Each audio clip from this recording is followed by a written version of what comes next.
204, 202, 122. Di sini saya akan menjelaskan materi tentang matematika dalam pembelajaran dan tokoh-tokoh matematika. Di sini saya akan menjelaskan dua subbab, yaitu yang pertama sejarah matematika dalam pengajaran dan yang kedua adalah tokoh-tokoh matematika. Subbab pertama adalah sejarah matematika dalam pengajaran. Salah satu kompetensi guru adalah memahami sejarah matematika. Alasannya karena peran sejarah matematika secara langsung maupun tak langsung mempengaruhi pembelajaran matematika. Powell pada tahun 2000 menyatakan bahwa terdapat 3 dimensi besar pengaruh positif sejarah matematika dalam pembelajaran. A. Understanding atau pemahaman, yang berarti perspektif sejarah dan perspektif matematika atau struktur modern saling melengkapi untuk memberikan gambaran yang jelas dan menyeluruh tentang konsep dan teorema serta bagaimana konsep-konsep saling berkaitan. B. Enthusiasm atau antusiasme, yang berarti sejarah matematika memberikan sisi aktivitas sehingga menimbulkan antusiasme dan motivasi. Lalu C. Skill atau keterampilan, yang artinya memacu keterampilan menata informasi, menafsirkan secara kritis berbagai tanggapan dari hipotesis, menulis secara koheren, mempresentasikan kerja, dan menempatkan suatu konsep pada level yang berbeda. Lalu yang selanjutnya adalah pernyataan dari John Powell pada Gardner tahun 1996 yang menyarankan beberapa cara yang dapat ditempuh dalam menggunakan sejarah dalam pembelajaran matematika di kelas, yaitu A. Menyebutkan atau menceritakan tentang matematikawan pada zaman dahulu secara menyenangkan. B. Menyediakan pengantar sejarah untuk konsep-konsep yang baru bagi siswa. C. Memacu siswa untuk memahami masalah-masalah sejarah untuk mana konsep-konsep yang telah mereka pelajari merupakan jawabannya. D. Memberi tugas-tugas tentang sejarah matematika. E. Melengkapi latihan-latihan di kelas atau di rumah dengan menggunakan tulisan-tulisan matematika dari zaman dahulu. F. Aktivitas drama langsung dengan kegiatan refleksi interaksi matematika. G. Memacu kreasi tampilan poster atau proyek lain dengan topik-topik sejarah. H. Merencanakan proyek tentang aktivitas lokal matematika pada zaman dahulu. I. Menggunakan contoh-contoh penting dalam sejarah matematika untuk menggambarkan teknik-teknik atau metode matematika. J. Mengeksplorasi miskonsepsi, kesalahan, atau pandangan lain pada zaman dahulu. K. Merencanakan suatu pendekatan pedagogik untuk suatu topik tertentu dengan menggunakan perkembangan sejarahnya. Lalu yang terakhir adalah merencanakan urutan dan struktur topik dalam silabus pembelajaran dengan landasan sejarah. Lalu subbab kedua yang kita bahas adalah beberapa tokoh matematika.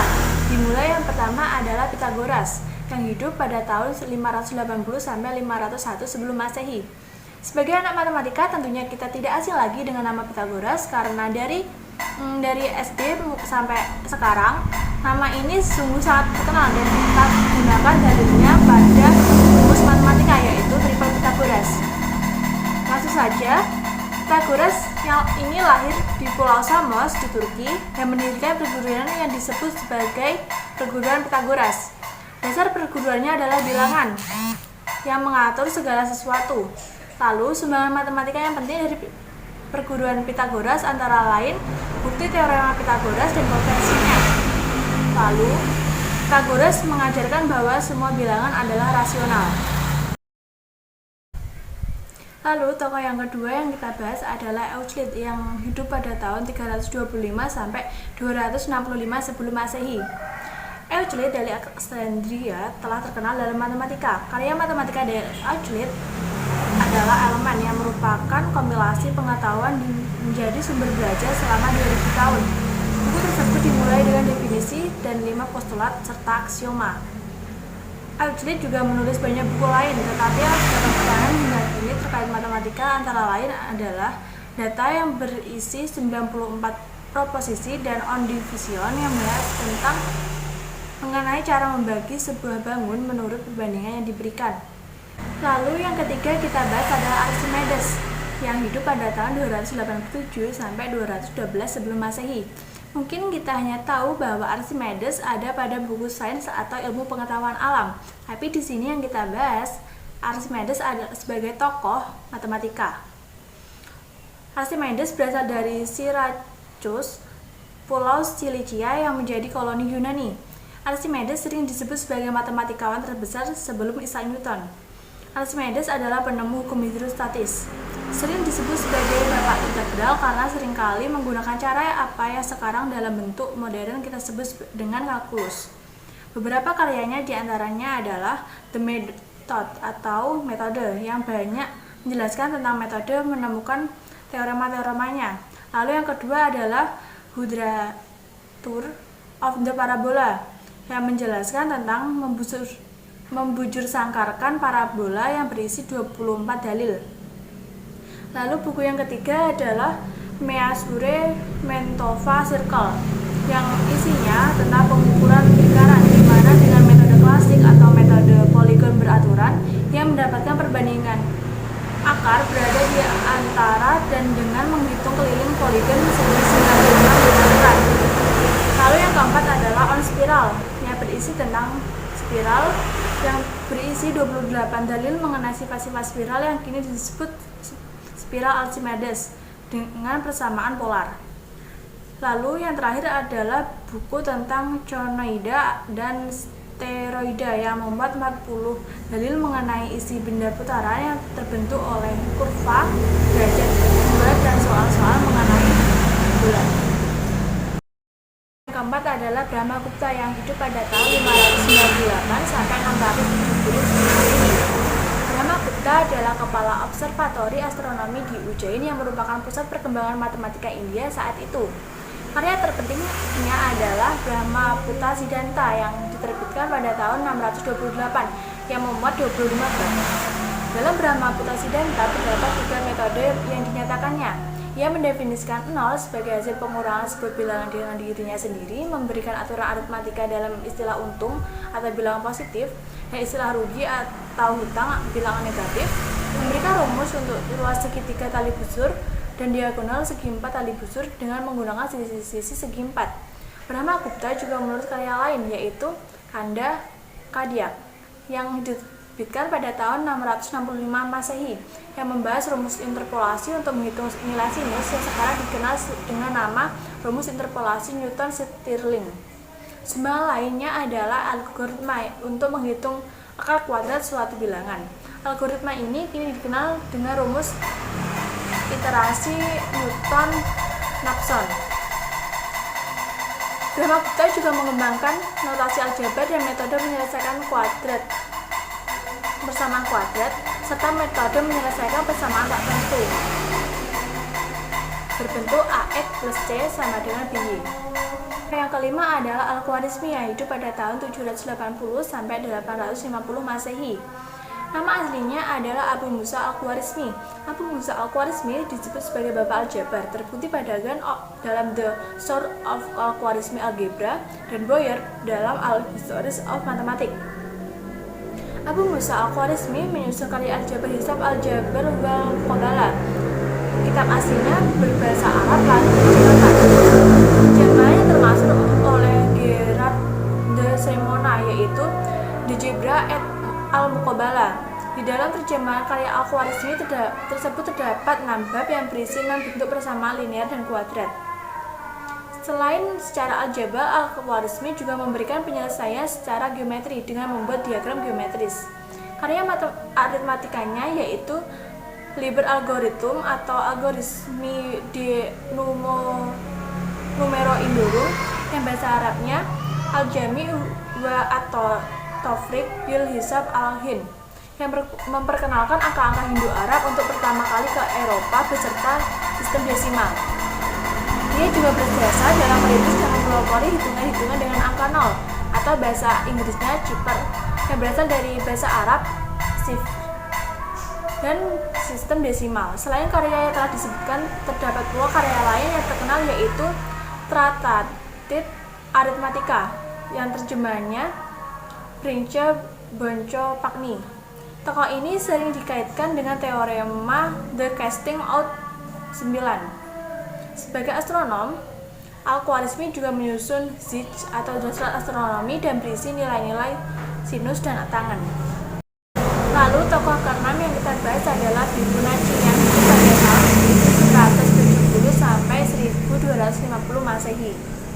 Nama lainnya adalah Leonardo da Pisa atau Leonardo Pisano. Fibonacci mengenal sistem matematika ketika mengikuti ayahnya berdagang. Tulisannya diantaranya Liber Abaci yang diterbitkan pada tahun 1202, Praktica Geometria atau Praktica Geometri yang diterbitkan pada tahun 1220, Flos yang diterbitkan pada tahun 1225, Liber Quadratorum yang diterbitkan pada tahun 1225. Lalu yang terakhir adalah A Letter to Master Theodorus yang diterbitkan pada tahun 1225. Beberapa kontribusi Fibonacci dalam matematika adalah sebagai berikut. Yang pertama, memperkenalkan sistem bilangan Hindu-Arab di Eropa dan menemukan bilangan Fibonacci. Bukunya yang berjudul Liber Abaci atau The Book of Calculating. Yang kedua, dia adalah perintis dalam penggunaan kembali pecahan Mesir atau Egyptian fraction. Lalu selanjutnya dalam bukunya Liber Quadratum atau The Book of Square, Fibonacci memperkenalkan salah satu hasil dalam teori bilangan, yaitu bilangan kuadrat yang dapat dituliskan sebagai penjumlahan bilangan-bilangan ganjil. Yang keempat, dalam bukunya Praktica Geometriae yang ditulis pada tahun 1220, buku ini berisi koleksi soal geometri yang dibagi ke dalam 8 bab. Lalu yang terakhir adalah Flossi tahun 1225. Fibonacci memberikan pendekatan yang akurat terhadap akar dari 10x plus 2x pangkat 2 plus x pangkat 3 sama dengan 20. Lalu yang ketujuh adalah Descartes yang hidup pada tahun 1596 sampai 1650 Masehi. Dari Descartes, selain belajar filsafat, ia juga mempelajari matematika dari buku Clavius. Karena dorongan kolega-koleganya, ia mampu menerbitkan buku Discours de la Méthode pour bien conduire sa raison et chercher la vérité dan Les Sciences sebagai karya sains. Karya ini dilengkapi dengan 3 appendix, yaitu La Dioptrique tentang optika, Les Météores tentang meteorologi, dan La Geometrie. Karya terpentingnya terletak pada La Geometrie yang membahas mengenai matematika. Dalam karya ini terdapat ide geometri analitik, yaitu masalah yang memuat gagasan mengaitkan geometri dan aljabar. Sebagai penghormatan, ini koordinat silang tegak lurus, ia dinamakan koordinat Cartesius atau Cartesian. Karya terpentingnya adalah Principia Philosophiae yang dipublikasikan di Amsterdam tahun 1646. Karya ini terbagi dalam 4 bagian yang membawa masalah alam ke dalam matematika. Lalu tokoh yang ke-8 adalah Fermat yang hidup pada tahun 1601 sampai 1666 Masehi. Fermat menceritakan penemuannya mengenai kesalahan yang dibuat Galileo mengenai detik gas. Fermat juga menemukan tentang spiral dan memperbaiki tulisan Apollonius mengenai titik pada bidang. Fermat menulis Method of Determining Maxima dan Minima dan Tangen to Curved Lines. Teorema terakhir Fermat menyatakan bahwa xn plus yn sama dengan zn tidak memiliki penyelesaian bulat x, y, dan z untuk n. Fermat adalah pendiri teori probabilitas. Salah satu karyanya yaitu buku New Account of Discoveries in the Science of Number, yang isinya banyak memuat metode antara lain untuk menunjukkan bahwa setiap bilangan prima berbentuk 4k plus 1 dapat ditulis sebagai jumlah 2 bilangan kuadrat, namun tidak detail. Yang ke-9 adalah Pascal yang hidup pada tahun 1623 sampai 1666 Masehi. Pascal membuat kalkulator digital pertama yang disebut Pascaline. Pascal juga membangun dasar-dasar teori probabilitas. Beberapa karya dari Pascal adalah maskalahnya pada tahun 1639 yang memuat sejumlah teorema geometri proyektif, termasuk Pascal Mystic Hexagon. Buku pertamanya adalah Essay on Conic Section yang diterbitkan pada tahun 1640. Pascal menulis Theatris on the Equilibrium of Liquid yang menjelaskan tentang hukum Pascal mengenai tekanan pada tahun 1653. Bukunya tentang irisan kerucut, yaitu The Generation of Conic Section. Pascal menganggap irisan kerucut sebagai hasil dari proyeksi titik terhadap lingkaran. Buku ini telah selesai pada tahun 1654. Pascal bukanlah orang pertama yang menulis tentang segitiga Pascal, tetapi tulisannya dalam Treatise on the Arithmetical Triangle sangatlah penting. Dalam 5 buah suratnya, ia membahas dua masalah terkenal, yaitu the disk problem dan the problem of point. Lalu karya terakhir dari Pascal adalah kurva cycloid. Lalu tokoh yang ke-10 adalah Newton yang hidup pada tahun 1643 sampai 1727 Masehi.